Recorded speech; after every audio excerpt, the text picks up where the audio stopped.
Bom dia, alunos. Espero que estejam tudo bem com vocês. Na aula de hoje nós vamos falar do núcleo celular, a estrutura dele e a função, como ele é feito e o que ele vai fazer.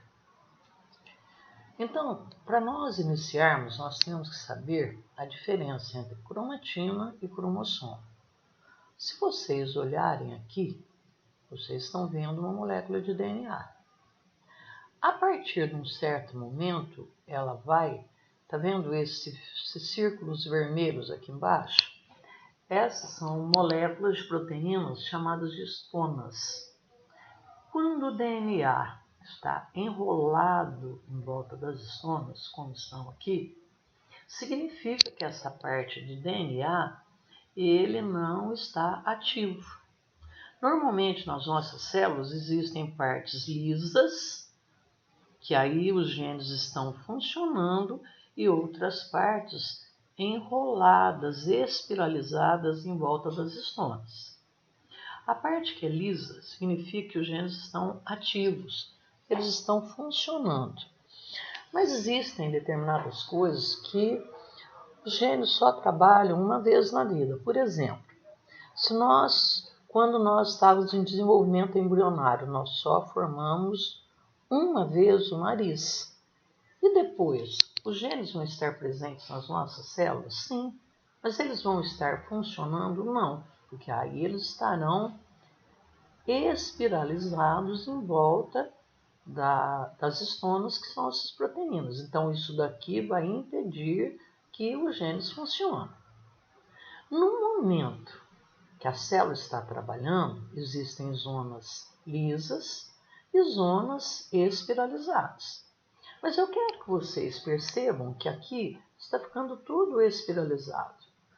Quando espiraliza dessa maneira, vai formar o cromossomo. Então, o cromossomo nada mais é que uma molécula de DNA que foi espiralizada. Neste momento aqui, os genes não vão estar funcionando. Eles vão estar apenas prontos para poder entrar em divisão celular. Vejam que aqui eles vão estar até duplicados. Então, vocês notem que a cromatina é constituída por moléculas de DNA, associadas às proteínas chamadas estonas. As estonas, o vermelho, o DNA, o azul. O conjunto é que é chamado de nucleossomo. Então, cada nucleossomo vai ser uma proteína, a estona, com o DNA enrolado. Neste momento não vão estar funcionando. Então essas estonas vão participar do processo de condensação. Condensar é enrolar. Elas aqui, quando ficam todas condensadas e ficam todas em forma de espiral, aí o DNA passa a ser chamado de cromossomo, ok? Então vejam, diferentes estágios da organização da cromatina. Só tem DNA totalmente desenrolado na célula ovo, quando nada no nosso organismo foi formado. A partir do momento em que partes do nosso corpo são formadas, vão ficar algumas partes esticadas e outras espiralizadas. Espiralar significa enrolar. Lá dentro tem as estonas. A parte que está lisa, assim, sem estona, é chamada de eucromatina. Verdadeira cromatina. Por quê? Porque aqui, neste momento, os genes estão funcionando. A célula vai estar trabalhando. A célula vai estar produzindo RNA para que possa sintetizar proteína. Neste momento, a célula está crescendo, ok? E estes genes aqui enrolados? Já disse para vocês que nesse caso, eles não vão estar funcionando naquele local. Por exemplo, o local que produz saliva na glândula salivar vai estar esticado. Mas o local de produzir saliva, se estiver na glândula lacrimal, ela vai estar enrolada. Por quê? Porque na nossa lágrima não é saliva. Então, tem o DNA para formar saliva? Tem, mas ele está funcionando? Não, ele está enrolando. Então, essa parte enrolada é chamada de heterocromatina. Aqui estão os genes não funcionais. Quando a célula entra em divisão, eu quero que vocês vejam que ela espiralizou inteirinha, enrolou inteirinho. E quando ele está bastante espiralizado, ele fica visível assim em forma de cromossomo. Ficou entendido? Então, olha, cerca de 90% da cromatina no qual estão os genes ativos apresenta o estado menos condensado, o eocromatina. É essa parte aqui que não está enrolada. O restante fica menos compacto, é heterocromatina. A cromatina aumenta sua condensação quando começa a divisão, aqui, possibilitando a separação dos 2 métodos, no caso das células humanas, de DNA contido em cada célula. Por que tem que condensar? Para que a separação seja feita de forma fácil e rápida. Porque se ele estivesse todo descondensado, imagine dentro de uma célula pequena como ela é, 2 metros de DNA, um puxando para um lado, o outro puxando para o outro. Então, muitas vezes ocorreria o quê? Danificação nessas moléculas de DNA. Então, para evitar esse problema, a cromatina se condensa em bastões curtos, certo? E dessa maneira fica mais fácil de separar o material genético para as 2 células que vão ser formadas. Os genes não funcionam no estado supercondensado. Então, neste momento aqui, nada na célula está funcionando. Ela vai estar apenas dividindo para formar as 2 células filhas. Então, neste caso, vejam vocês, neste momento que a célula está em divisão, ela não vai trabalhar. Ela vai apenas dividir para não... porque os cromossomos estão espiralizados, consequentemente, nada daqui está pronto para funcionar, só para dividir. Então, eucromatina é frouxa, o DNA está ativo, isso daqui está ativo em português de Portugal, e neste momento ele expressa a proteína, significa que neste momento ele monta RNA para que o RNA monte proteína, e isso significa expressar a proteína. A heterocromatina é quando está condensado, então aqui ela está frouxa, tem partes ativas. Aqui todo espiralizado, ficou todo de heterocromatina, o DNA está inativo. Eu já expliquei para vocês que cada parte dessa é um nucleossomo. Aqui é a histona. Vocês notem que esta parte vermelha é formada por 8 moléculas de histonas. E aqui em azul é o DNA, certo? Essa parte está aqui em forma de heterocromatina. Então, o nucleossomo, também chamado de nucleossoma, trata-se da unidade fundamental da cromatina dos seres eucarióticos. Por que seres eucarióticos? Porque num ser procariótico, numa célula procariótica, ela não tem núcleo individualizado, ela só vai ter uma pequena molécula de DNA em forma circular. Então, ela não forma nucleossomos. A divisão dela é diferente da divisão de uma célula eucariótica. Então, o que ele é?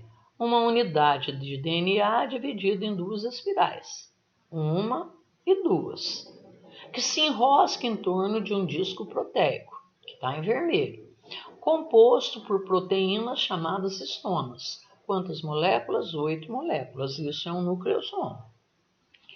Então, vai ter um momento em que o cromossomo já está, o DNA já está duplicado, porque vai ocorrer a divisão, então vai ter que ter DNA para as 2 células filhas que estão sendo formadas. Então, neste caso, eu quero que vocês observem aqui. Tem essa região aqui que é chamada de centrômero. Então, esse centrômero é uma constrição primária. É como se aqui tivesse preso. E aqui do lado nós vamos vendo que as cromátides, certo? Então, um braço de cromossomo, outro braço de cromossomo, cada parte é uma cromátide. Enquanto está junto é uma cromátide. Então, vocês estão vendo um DNA duplicado, preso apenas pelo centrômero, e pode ver em alguns uma outra constrição chamada de constrição secundária, certo? Para que serve esse centrômero? Na hora da divisão, vocês vão ver que vão ser formadas fibras de proteínas, porque ele tem que partir aqui. Então, vai existir aqui pontos de ligações em que as fibras vão encontrar aqui um ponto de apoio. Então, elas vão puxar para cá e a outra puxar para lá, provocando que a quebra do centrômero e a separação das cromátides, que aí passa a ser chamada de cromossomo. Aqui é um cromossomo duplo. Ele é um cromossomo que ainda está preso. E ele é constituído por duas cromátides que estão ligadas por essa região chamada de centrômero, ok? Existem diferentes tipos de cromossomos. Então, na espécie humana, nós vamos encontrar 3 tipos morfológicos de cromossomo e que vai depender da posição do centrômero. Então, o centrômero corresponde ao ponto de estrangulamento. Então, aqui está o centrômero. Aqui está o centrômero, aqui está o centrômero. Todas elas possuem centrômero. Mas esses centrômeros estão localizados na mesma posição? Não. Então, dependendo da posição do centrômero, o cromossomo tem nome diferente. Então, se ele é metacêntrico, ele vai ter o centrômero no meio, na parte central. A parte superior é do mesmo tamanho que a parte inferior. Metacêntrico. Ele está no centro. Aqui, vocês notem que o centrômero não está exatamente no meio. Tem uma parte de cromátide que é menor na parte superior do que na parte inferior. Então, neste caso, esse cromossomo é chamado de submetacêntrico. Ele está quase no centro, mas não está totalmente no centro. Ele está mais perto de uma das extremidades. Quando ele é acrocêntrico, então o centrômero se localiza muito perto da extremidade. Se vocês olharem aqui, aqui já está terminando a cromátide e o centrômero está muito perto da finalização. Estão entendendo? Então, nós vamos falar agora sobre telômeros. Aqui está um cromossomo, está nítido, bem parecendo aqui a ponta do cromossomo. Cada pontinha dessa é um telômero. E isso tem muito a ver com se ele está grande assim ou se ele vai diminuindo de acordo com a idade. Então, preste bem atenção. Numa célula jovem como de vocês, os telômeros vão estar muito bem feitos, muito bem acabados. Mas conforme a pessoa vai vivendo, o que vai acontecendo? De tanto ocorrerem divisões celulares, essa parte protetora vai se gastando.